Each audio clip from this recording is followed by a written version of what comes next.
Marami. Comfortable. Sa Mindanao, marami din. Manila, dito. Good times, good times.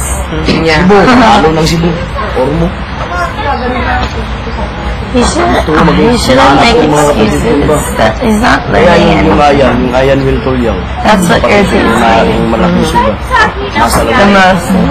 And task. Kaya nga nagpunta ng Manila. We can't him. Laguna. Him in general. I think if he wasn't here, like, we'd have so much more fun. Pinahal ko na rin. Pinatawad ko na rin. I don't know, just my vision. No offense to him, he's here for a reason. Yeah, but I just feel that if he wasn't here, everyone would be so much more relaxed. Yeah. Or women. Yeah. And even some guys. Yeah, even Carl.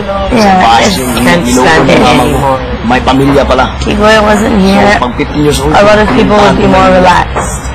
Dito umalis. Ilang taon yun. Like yesterday when we were swimming, you guys were not swimming. Yeah. If he wasn't here, you guys would be in the pool already. Sa Tracy Cab. No? Bahay ko na yung dalawang na yan.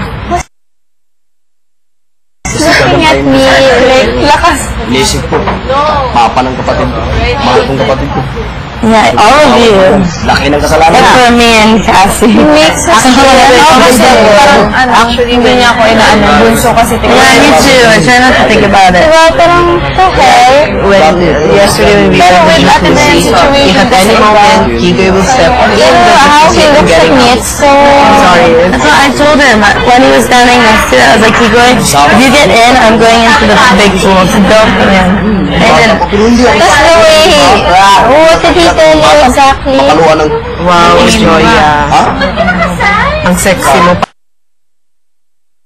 pala pag nakabikini. Wala nga. Kaya you told me. Sa ormog yun nangyari. Of course, I told him. Diba?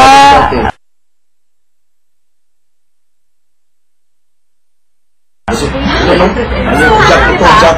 Naalala ko yun. Alam mo yun, 13 years old ako. High school ako nun.